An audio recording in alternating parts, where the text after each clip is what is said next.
Hai teman-teman semuanya, apa kabar? Bertemu lagi dengan saya Kori Babara di kanal YouTube Kori News. Kembali lagi teman-teman, kita membahas soal kasus Subang, yaitu begitu banyak perkembangan dalam kasus ini ya. Rohman, kuasa hukum dari Pak Yosep, secara tegas sudah menyatakan bahwa kliennya Pak Yosep, Bu Mimin, Arigi dan juga Abi, bahwa Pak Rohman yaitu kuasa hukum dari Pak Yosep sudah menyatakan secara tegas bahwa kliennya Pak Yosep, Bu Mimin, Arigi dan juga Abi sudah dinyatakan dan sudah ditetapkan sebagai tersangka atas dari keterangan Danu, yaitu sepupu dari Yoris yang sudah menyerahkan diri ke Polda Jawa Barat dan sudah dinyatakan sebagai tersangka juga. Kita tahu ya teman-teman, dari awal kasus ini yaitu pada tanggal 18 Agustus tahun 2021, Pak Yosep memiliki pengacara atas desakan dari Pak Mulyana, yaitu Pak Mulyana adalah saudara kandung dari Pak Yosep. Pak Mulyana, saudara kandung dari Pak Yosep, yang memberikan ide agar Pak Yosep untuk membuat pengacara ya teman-teman, dan Pak Mulyana juga membantu untuk mencarikan pengacara kepada Pak Yosep. Nah, alasan Pak Mulyana menganjurkan Pak Yosep untuk mengambil pengacara itu karena dia juga sudah curiga kepada kakaknya ini atau Pak Yosep dari awal sejak kejadian, karena Pak Yosep sudah mengetahui kejadian ini dari awal. Dan Pak Yosep juga mengaku bahwa Pak Mulyana lah yang menganjurkan agar Pak Yosep mencarikan pengacara.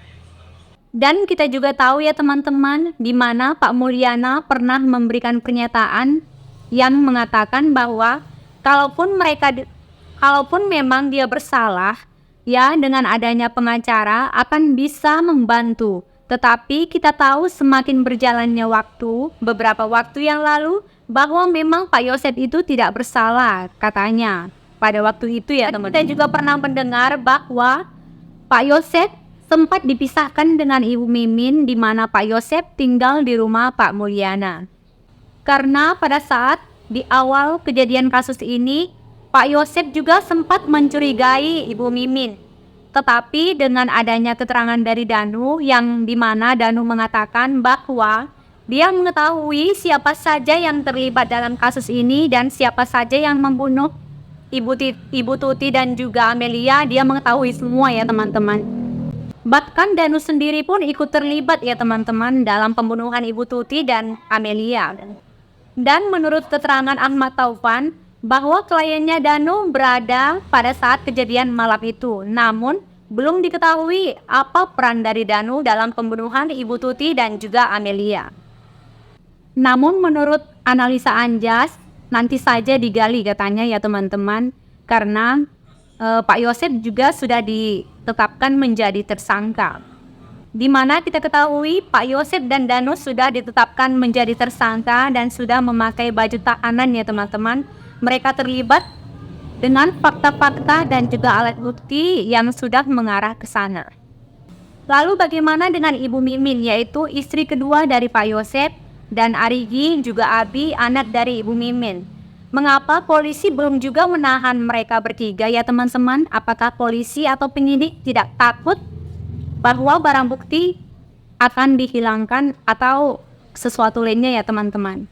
Menurut Ibrahim Tompo, apa yang dikatakan Danu Senin kemarin itu sebenarnya sudah didapatkan pada bulan September yang lalu ya teman-teman.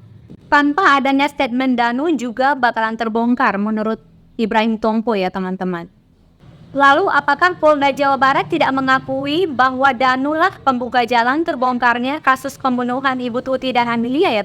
Untuk menentukan satu orang sebagai tersangka, dan Danu juga menceritakan soal Pak Yosep, di mana pada malam kejadian itu, ini Danu menceritakan kepada polisi ya teman-teman, di mana Pak Yosep meminta Danu untuk datang dan membawa golok. Namun Danu hanya berada di pelataran rumah ya teman-teman. Namun ketika Danu mendengar suara teriakan dari Amel, maka Danu masuk ke dalam rumah.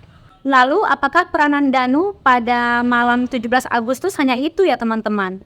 Ini menandakan polisi belum membuka 100% ya kejadian-kejadian yang sebenarnya menurut keterangan dari Danu untuk menjaga para tersangka atau 3 tersangka lainnya yang belum ditahan ya teman-teman. Takutnya adanya perlawanan bahwa tersangka itu punya pengacara.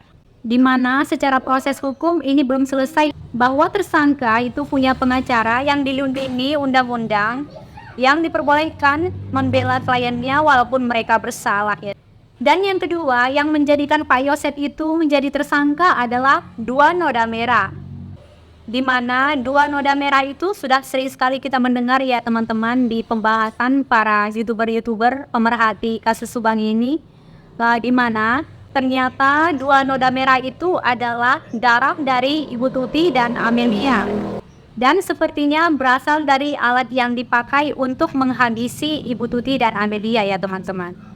Akhirnya secara resmi juga Polda Jawa Barat sudah menyampaikan kelima tersangka dari kasus pembunuhan Ibu Tuti dan Amelia di Subang, Jawa Barat, yang terjadi pada tanggal 18 Agustus tahun 2021 yang lalu.